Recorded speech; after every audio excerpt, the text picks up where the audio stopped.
Rome had conquered the world and was tearing itself apart to keep it. For a century, the Republic had ruled by law, by senate, by the will of the many. Now it ruled by the sword. Generals marched armies on their own capital. Senators were murdered in the street.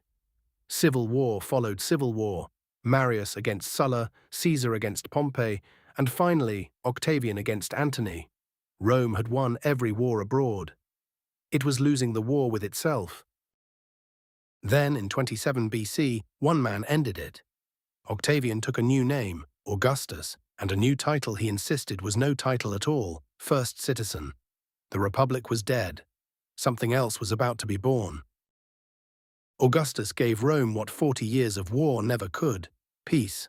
He rebuilt the city in marble, reformed its coinage, secured its borders, and set in motion 2 centuries the world would come to call the Pax Romana, the Roman peace. At its height, this peace held together 60 million people across 3 continents. Roads ran arrow straight from Britain to the Euphrates. A letter posted in Alexandria could reach London in weeks.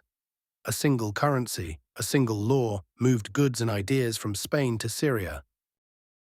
For nearly 100 years, power passed not by blood, but by merit, each emperor adopting the ablest man to follow him. Trajan pushed the empire to its greatest reach. Hadrian walked its edges and fortified them. Antoninus Pius kept it at peace for 23 years without a major war. And Marcus Aurelius governed as a philosopher, even from horseback on the frontier. This was the Rome the world remembers. The Colosseum rising in stone, libraries and baths open to citizens, aqueducts feeding fountains in every city, literature and law flourishing under Rome's protection. It was, Edward Gibbon would later write, the period in human history when the human race was most happy and prosperous. But peace built on one good man is peace that depends on the next one. In 180 AD, Marcus Aurelius broke 200 years of precedent. He did not choose the ablest man to succeed him. He chose his son. Commodus fought as a gladiator in his own arena and neglected an empire.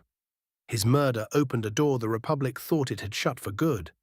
The throne sold, seized, and fought over by whoever held the legion's loyalty. The peace hadn't vanished, but the machine that guaranteed it had started to rust. Border legions grew restless, currency was debased, coin by coin. The empire that once moved a letter from Alexandria to London in weeks now struggled to move an answer from Rome to its own frontier. Rome's peace didn't end in a single day, and its legacy never really ended at all. The road still mapped Europe 1,000 years later. The law still shaped courts on continents Rome never knew existed. The language splintered into French, Spanish, Italian, Romanian, still spoken by hundreds of millions today. For 2 centuries, one empire proved that peace, not conquest, was the greatest thing Rome ever built. The Republic gave Rome an army. The Golden Age gave it a world.